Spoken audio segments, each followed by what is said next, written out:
Okay, BOPIE has these two 14 karat white gold earring mountings that she wants me to cut two lab created emerald shapes into. So I've got I trimmed up 3 pieces off of my one of my slabs of lab created emerald.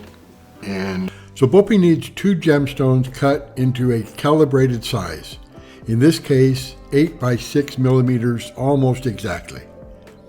So I believe I'll cut all 3 of these emeralds and let BOPIE pick any 2. She can always use the 3rd one for another jewelry project. So one way to get a pair of matching gemstones is, of course, to cut 3. That way, if one has an issue, you still have a pair. Okay, so on one side of my workstation, I have my Chinese medicine chest, and each drawer is filled with a different type of gem rough. And then on the other side is where I put the my monitor, and that allows me to just look up at the screen. I can make it larger, smaller, highlight it, whatever. A lot easier. So I don't use like a paper copy anymore. So on this, to cut this gemstone, we want to put it in our machine so that the 24 and 72 teeth are, so that the long side matches the 24 and 72 teeth of your index, and the short side of our rectangle is on the 96 and 48. For my emeralds, I use this design as it's a standard for an oblong design, and when I look at it in Gem Cut Studio or GCS software, when I looked at the performance of this design, it's about the best of all the emerald shaped designs that I've cut so far. So I'll use this design. Also, another gem cutter told me that he uses chrome oxide to polish emeralds. I normally use cerium oxide, so I do have a chrome bat stick, but the limited information that I found on the chrome bat stick says that it's great for quartz, garnets, tourmalines, as well as jade, but that it doesn't really say anything about emerald or beryl, anything from the beryl family. So I'll give it a test and I'll see how well a chrome oxide bat stick on a tin lap polishes emerald, and most likely all of beryl. So again, we try to make the short side of our rectangle with the 96 and 48, and lengthwise between the 24 and 72. And again, the way I do my screen, for me, that helps me, I would put a word of caution out there, that's electrical, and there are things that splash from your machine. So I have a splash guard, and you just be careful if you do it that way. Electricity and water don't mix. Okay, I polished up the bottom half of our first stone. I started with 600 grit topper because it's a small stone and that didn't need anything rougher to preform it. Then I went to 3000 grit diamond on a bat lap, and then to my cerium oxide bat stick on a tin lap, and it polished right up. So now I'll work on the bottom half of the second stone, and I'll transfer this stone so I can cut the upper half. Okay, I've gone over the bottom half of our second stone with just with my 600 grit topper. These stones are small enough when I trimmed them up and started with them that they don't need anything rougher than a 600 grit to start with. So went over it with 600, and now I'll fine-tune things with my 3000 grit diamond on a bat lap. And then I will polish the pavilion with cerium oxide on a tin lap. I will test out my chrome oxide bat stick when I polish the upper half of these 3 gemstones. So bottom half or pavilion will be polished with cerium oxide, and the upper half or crown and the tables will be polished with chrome oxide. All right, I finished polishing up the second of our 3 gemstones. So now I'll transfer this one, finish the bottom part, and be ready to cut the upper half, and I'll start cutting on our 3rd emerald.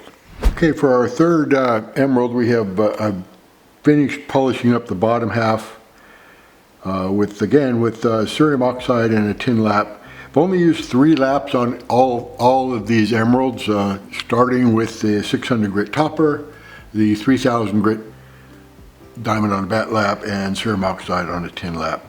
So now I'll transfer this stone and be ready to cut the upper half of all 3 of our emeralds.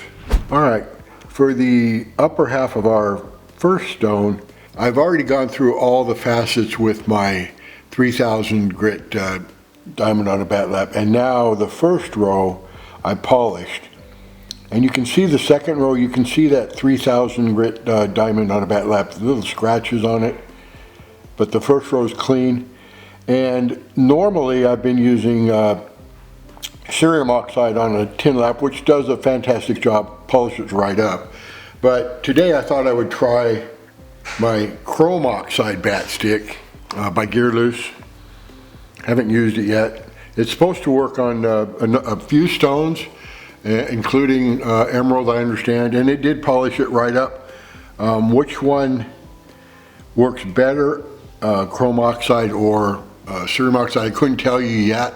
They both like instantly polished those facets, but they're small facets, so I need to do some more testing. But chrome oxide also works for polishing emerald, as I've just found out. So I'll continue to polish the upper half of our stone. Okay, the way I use my bat sticks, including this chrome oxide one, is I get a drip going. Generally something like that, about a slow drip, because I don't want to wash the material, the oxide, off the lap, but enough of a drip to keep the liquid on the lap, so that to lubricate the stone and keep it cool. So pretty simple. I just take the bat stick and just run it along the top of the lap, and that's it. Then I'm ready to start faceting, polishing the stone. In this case, the second tier.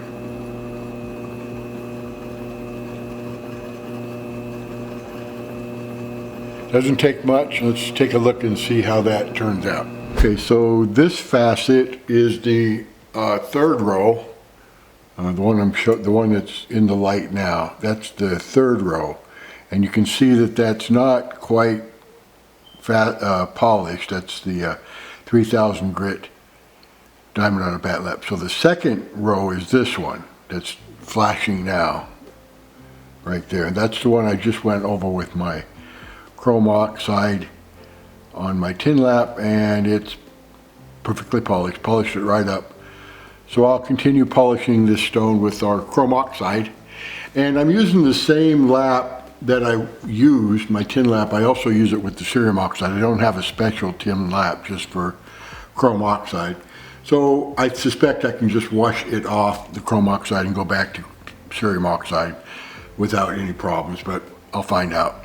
Okay, I finished polishing the upper half of our emerald with chrome oxide in my tin lap, and now I'll set the stone up to cut and polish the table, and then we'll be finished with our first emerald. Okay, I polished the upper half of our second emerald with same thing, with chrome oxide on my tin lap, polished right up. So now I'll work on the third and final gemstone. Okay, I finished polishing up the top half, the crown of our third emerald, and again the chrome oxide polished it right up. I don't know that cerium oxide wouldn't have also polished it right up. A lot of times cerium oxide works great on emerald.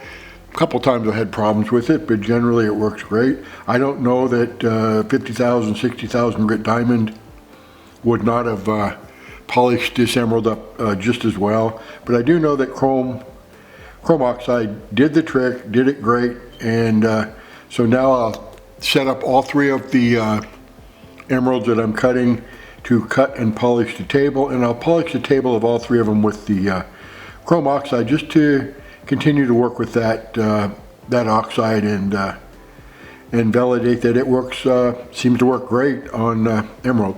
Okay, I polished up the tables on our 3 emeralds, so now I'll soak them in the acetone to remove the super glue, and then we'll weigh them, measure them, and send them off to BOPIE.